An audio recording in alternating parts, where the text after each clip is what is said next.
Creating 3D models can be nerve-wracking, and it also includes tons of creative time spent tumbling to get the right view. And regardless of any program that you're using, we definitely spend a huge amount of time spinning an object, spinning a 3D geometry, than actually working on it. But today we have an awesome research tool that would save you so much time. Hey, what's up guys, and welcome back to Ask NK. Today we are looking at this beautiful tool known as Monster Mash. This is a research tool that is a sketch-based framework that is designed for casual 3D creators and also 3D animators. All the user actually needs to do is sketch a character, and automatically this software converts it into a deformable 3D geometry which the user can control and animate by simply selecting points that serves as controls for the deformation of a given region. And animating is as simple as grabbing and moving a node around, and this is interesting because no modeling, rigging, weight painting, or even physics is required for this to happen. So everything simply happens from a single viewpoint, and which is as easy as sketch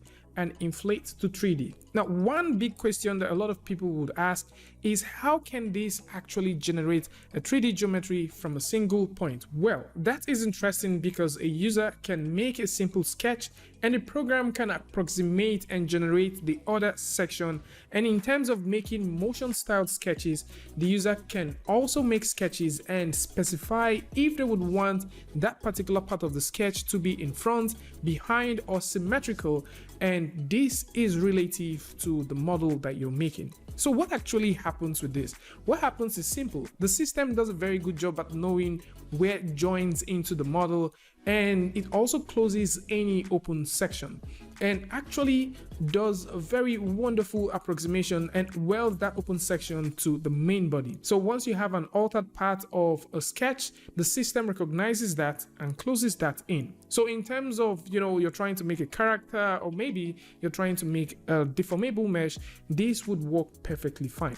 And it gets even more interesting because once that part of the mesh starts moving during the animation, the curves that interlace between the body of the motion changes based on what particular part of the body you're moving, and this allows for smooth deformation. So by default, once you're done with the sketch, the result you get is something like this, because it just simply stitches all of these things together. So the result you're going to get is something like this, and it's basically what you're supposed to get if you look at it from every other 3D application. So let's go ahead and take a look at modeling a chair. Let's model this simple chair from a single viewpoint, and once you're done doing a model like that, you can see we have exactly the same result. Another question you might be asking is, how is this now different? Well, with the Monster Mash, what happens is there is an ordering constraint which we actually listed earlier. So the program knows where it stays in front and actually where it stays behind. So the 2D sketches, it knows where to place them, and in 3D space, it does place these things properly, so there is no intersecting with the 3D objects. And that way it would create something that is way more reasonable and usable as a 3D geometry. And now once you have this thing done, you can now easily go in there and start playing with this. You can shade these depending on the kind of shading that you want, since it has several types of shading that you can play with, and you can choose to constrain several parts of the model. And once you're done with that, you can now easily deform, manipulate, and even animate that 3D geometry. So you can of course see how much possibilities that this can allow you to do. You simply make a sketch, convert it to 3D, and then you can go in there and start animating this. Really easy. It cuts out the time of doing retopology, cuts out a lot of times. So from concept art all the way to animation simply happens in a simple click. Now, there are several methods that have been tried out before, and contrary to those methods, there are certain things that kind of happen. In the previous methods, there is the inflate and deform that happens between, from the sketching to the final product. But with this research tool, all you have to do is you just make a sketch, as this plays with the algorithm of both inflating and deformation at the same time, that gives you a fine and smooth deformation. Now, with a beautiful joint optimization process, the model simply adapts nicely to any new pose or deformation that is being applied to it. And this is very, very interesting because it still ties up to the whole idea of how the tool respects the sketches and how the curves changes based on how you move individual parts of the model.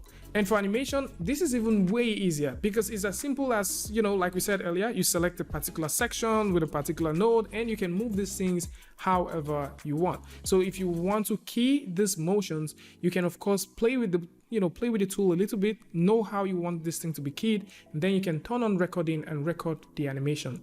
And for ease of animation, which is even mind-blowing, you can still retarget several parts of your motion to other parts of the mesh, offset these, change the timing, and get or simply achieve something that is way more dynamic in terms of motion, and this would help you animate faster. So think about how much time it would take you to animate a character like this from start to finish and see how much possibility a tool like Monster Mash is giving you. So far so good. This looks like a very wonderful tool set that would be good to have as an additional tool, in the library of stuff you can own.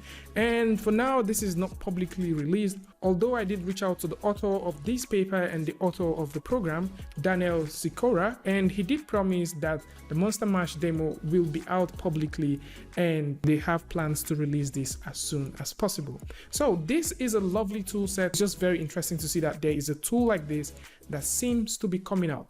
These are certain things that I wish that most developers get to look at and see the possibilities of cutting down on things that we have to spend tremendous amount of time trying to create, and just simply save the artist a lot of time trying to get simple things like this done. I really wish that this comes out very soon so everyone can have a taste of it, see what it looks like, and probably this can be implemented in the industry. So if you want to create sketches and convert them to 3D geometries and animate them in real time, and you want to play with those beautiful shadings, you don't want to spend time thinking about some unnecessary things, tumbling across your viewports for hours on end trying to find the perfect angle, this is a tool that you should consider looking out for. So once this tool comes out, we will review it, take a look at it. So keep an eye open for that, as we are still expectant for a release to happen pretty soon. So link to the research paper is going to be in the description. And of course, if you want to see more about the things that was discussed within SIGGRAPH Asia, because there was a lot of things that was discussed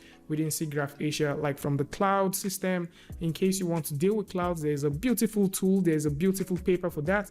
You can also go ahead and check it. If you're also thinking about sketching stuff, you want to see them, you want to see the algorithm that powers this thing from 2D sketches to 3D, there's also going to be a link in the description that will take you over to that. And there is even way more stuff. So tell me what you guys think about this one in the comment section. And for sure, I do wish that most 3D companies get to look at some of these papers, implement them, and see how they can make our lives easier. Tell me what your thoughts are in the comment section. And of course, if you like this video, or you learned something from this, you can go ahead and give it a like, and don't forget to share with a friend. And if you're new here, it's going to be amazing for you to hit the subscribe button and also turn on notifications so that you don't miss the next video or the next update. And until I see you guys again with the tutorial update, Free Friday, Tutorial Tuesday, tips and tricks, things like this. Peace.